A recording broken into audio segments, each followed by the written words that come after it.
డబ్బు, అనారోగ్యం, ఉద్యోగం, వ్యాపారం అప్పులతో బాధపడుతున్నారా? వెంటనే జేకేఆర్ గురువు గారికి కాల్ చేసి అపాయింట్మెంట్ తీసుకోండి.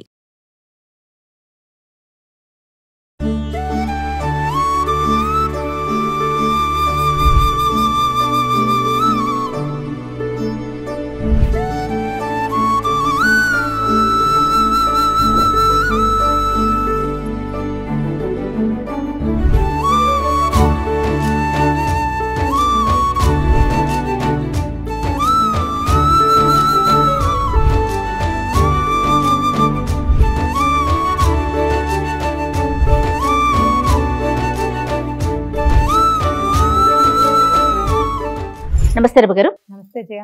రమగారు, శ్రావణ మాసం వరలక్ష్మి వ్రతం విశిష్టత, ఎలా చేయాలి, ఏం చేయాలి, ఇవన్నీ కూడా మనం వీడియో రూపంలో మాట్లాడుకున్నాం.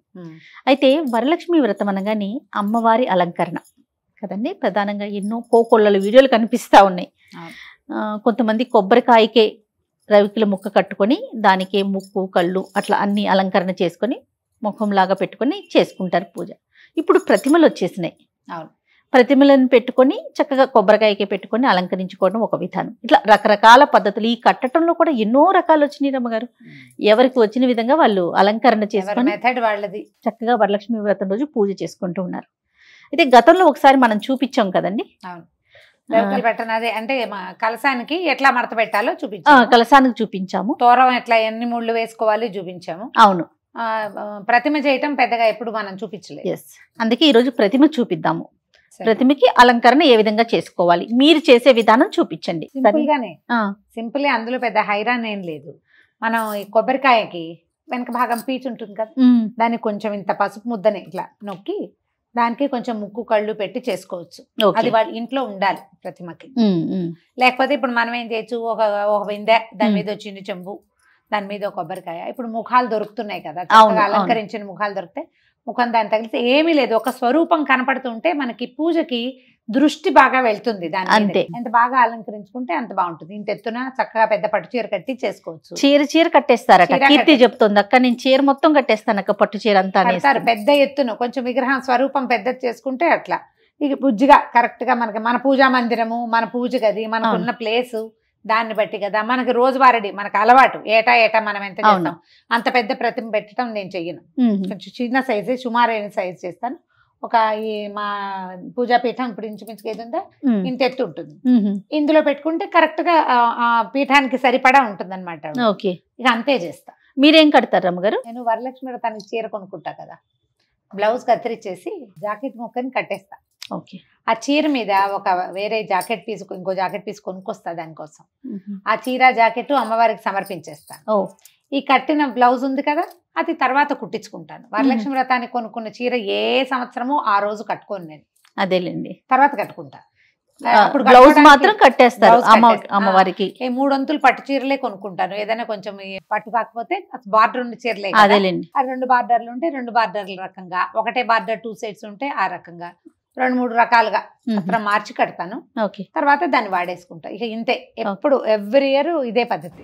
చేస్తా మాట్లాడుకుందాం రమ్మగారు. కడతారా? మనకు ఒక బ్లౌజ్ పీస్ కావాలి, ఏదైనా 2 సైడ్స్ బార్డర్ ఉంటే బాగుంటుంది. 2 వైపుల బార్డర్ ఉంటే మనం ఒకే వస్త్రంతో కట్టేసుకోవచ్చు. అవును, ఓవైపు పెద్ద బార్డర్, ఓవైపు చిన్న బార్డర్ ఉంటే ఇంకా హాయిగా ఉంటుంది. చూడటానికి కూడా బాగుంటుంది కదా. ఇప్పుడు మొదట మనకి ఈ బార్డర్ ఉంది కదా, దీన్ని కరెక్ట్ గా బార్డర్ వరకు మడిచి ఒక క్లిప్ గానీ ఏదైనా పెట్టుకోవాలి. ఇది ఒక వైపు కనమాట. ఇది అమ్మవారి బ్లౌజ్ కోసం అనుకుందాం. కరెక్ట్ గా మడిచి పెట్టుకుని ఏమైనా 2 క్లిప్పులు, 2-3 పిన్నిస్లు అలా ఏమైనా పెట్టుకోవాలి. ఇది కొంచెం సిల్క్ గా ఉంది క్లాత్, అందుకని దీన్ని మడత పెడుతున్నాను. ఇది ఇటు పెట్టేసామా. ఇప్పుడు రెండో వైపు దీన్ని ఆ పక్కకు ఉంచుకొని కొంచెం సన్నటి కుర్చీ, మనం చీర కుర్చీలు పోస్తాం కదా, అవునండి, అట్లా కుర్చీ పోసుకోవాలి. ముందుగా ఇట్లా పిన్ని పెట్టుకోవాలి రమ్మగారు. అది పిన్ని పెట్టుకుని ఆ పక్కన వదిలిపెట్టేసి దీన్ని ఇప్పుడు మామూలు మనం సన్న కుర్చీ వేసుకుంటాం కదా, మా చీర కుర్చీ ఎట్లా వేస్తాం, దీన్ని సన్నటి కుర్చీ వేసుకోవాలి. ఇదిగో ఇట్లా ఒక 1 ఇంచ్ కుర్చీ అనుకో. నీకు ఈ క్లాత్ మాట వింటుందో లేదో చూసుకోవాలి. కింద పైన ఒకేలాగా పట్టుకుని ప్లీట్స్ లాగా పెట్టేసుకోవాలన్నమాట. ఇది సిల్కీగా ఉంది కదా. ఇప్పుడు చూడు ఇక నేను ఇక్కడ పట్టుకుంటే చూడు ఇక్కడ ఎట్లా తెరుచుకుందో, అవును, పైన కుర్చీ ఉంటుంది, కింద తెరుచుకోవాలన్నమాట.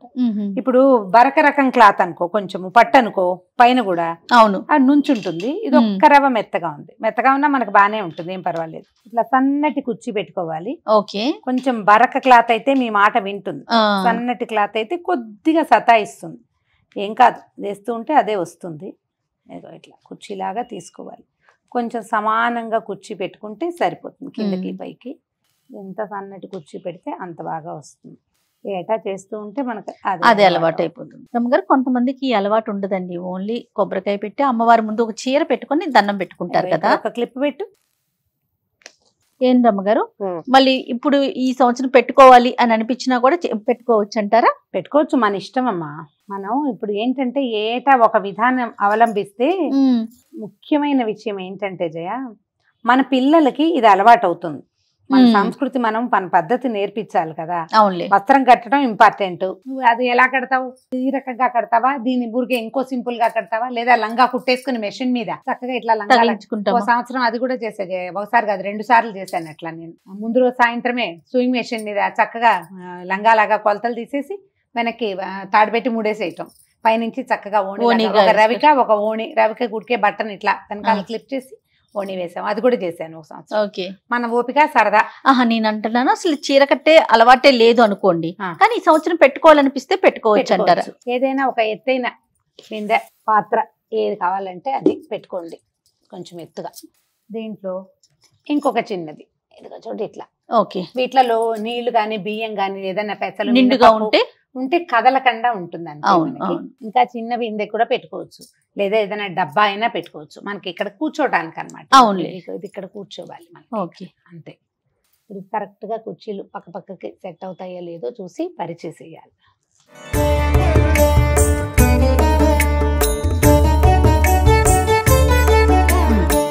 వీటిని అంచులకి సవరించేసేయటం. పైన పెట్టే చెంబుకి వెనకాల ఒక గట్టిగా ఒక పుల్ల గాని ఒక కర్ర గాని పెట్టుకోవటం, కట్టడం. దీంట్లో ఒక కొబ్బరికాయని ప్లేస్ చేసుకోవటం. ఎత్తుగానే వచ్చింది చూడు. అవును గారు. ఇప్పుడు ఈ వెనకాల మనం ఇందాక పెట్టాం కదా, దాన్ని ఇదల్లా అంచులు కనపడకుండా నీట్గా సరిగ్గా చక్కగా సెట్ చేసుకోవటమే. ఇప్పుడు ఈ అంచు దగ్గరకు వచ్చేలాగా పెట్టుకోవాలి. అంతే. ఓకే, ఒకటి. ఇక్కడ ఏమైనా పిండి పెడతారా? పెడదాం. మనం ఇది వేసేసుకున్నాక ఈ మడత పెట్టాం కదా, ఈ మడతను కొంచెం సరిగ్గా సరి చేసుకుని వేసేసుకోవాలి.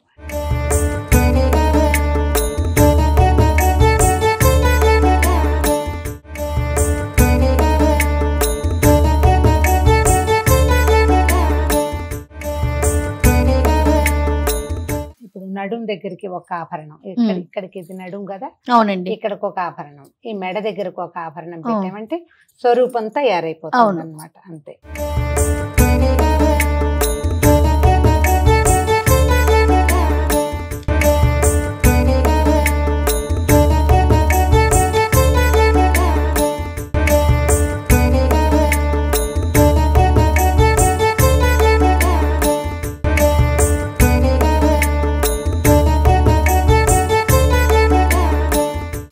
ఇప్పుడు ఇట్లా ముఖాలు దొరికేస్తున్నాయి కదా. అవునండి. ఏ ముఖాన్నైనా మనకు కుదిరినట్టుగా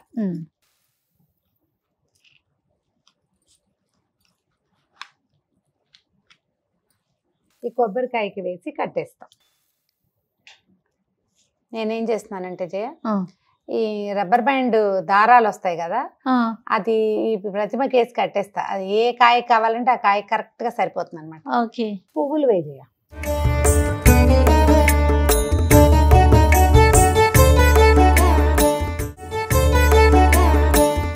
రకం పువ్వులు మనకు అందుబాటులో ఉంటే అవి ఆ రకం పువ్వులతోటి నింపేసుకోవాలి. అంతే. కంఠాభరణాలు వేసాం, చెవులకి అవి కదా. ఇప్పుడు కొన్ని గాజుల్ని ఈ పక్కన తగిలిస్తే చక్కగా మట్టసంగా ఉంది చూడమ్మ. అదే కదా.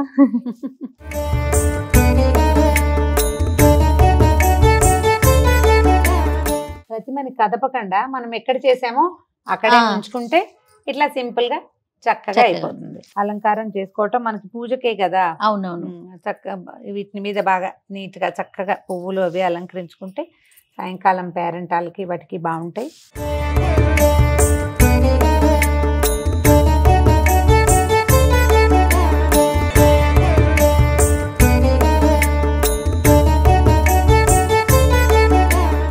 ఇప్పుడు ఇది ఒకటే క్లాత్ తోటి పెట్టాం కదా, అవునండి. 2 వస్త్రాలతోటి కూడా చేసుకోవచ్చు. ఓకే, 2 మన క్లాతులు. వీలుని బట్టి. మన వేలుని బట్టి. ఈ మనం ఆ జరి అంచులు ఉంటాయి బ్లౌజులకి, ఒకవైపు కుట్టిస్తామా, అవును. రెండో అంచు అట్టి పెట్టుకుంటాను. ఆహా. ఇది కూడా ఈ పండగలప్పుడు ఓకే. ఒకవేళ ఇలా బార్డర్లు లేని చీర అనుకో, ఆ. అప్పుడు ఏం చేస్తాను, దాని కింద వస్త్రంగా ఉంచేసి దీన్ని పై వస్త్రంగా వస్త్రం ఇలాంటివి కింద వాడుకుంటాను అనమాట. మళ్ళీ దీన్ని దేనికైనా మ్యాచింగ్ వాడుకుందాం. ఇంకా ఒంటి మీద పెట్టుకున్నవి కాదు కాబట్టి అవునవును, ఇవి వాడుకోవచ్చు. కావాలంటే అది కూడా ఒకటి చేసి చూపిద్దాం. తప్పకుండా అండి. 2 వస్త్రాలతోటి. ఇది ఒక రకం, ఇంకొక పద్ధతిలో చేసుకోవాలంటే రకం. ఇంకో పద్ధతి. కానీ ప్రతిమ పెట్టి అలంకరణ పువ్వులు పెట్టగానే అలా వచ్చేస్తుంది. చూడండి రమ్మగారు, తల్లి సాక్షాత్ ఇక్కడికి వచ్చి కూర్చున్నారా అన్నట్లు అనిపిస్తా ఉంది కదా. మనుషులైనా అంతే కదా జయ, అంతే నిండుగా కదా. అలంకరించుకుని ఆ. పువ్వులు పెట్టుకునేసరికి ఆ ఆటోమేటిక్ గా నిండుతనం ఫెస్టివ్ వైబ్ వచ్చేస్తుంది. వచ్చేస్తుంది. అవును, అవును. చూడు ఎంత చక్కగా ముద్దుగా ఉందో. కాపాడమ్మా మమ్మల్ని అందరినీ తల్లి. రమ్మగారు, ఇలా ఒక రకమైన అలంకరణ కదండి, మీరు రెగ్యులర్ గా ఇలాగే చేస్తారా?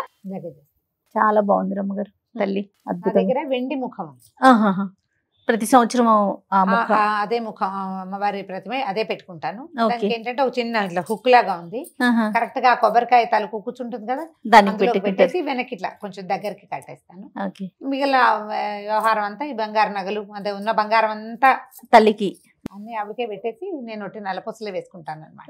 సో మనం చేసుకునే రకరకాల పద్ధతిలో ఇలా అలంకరించుకోవటం ఇది ఒక రకం.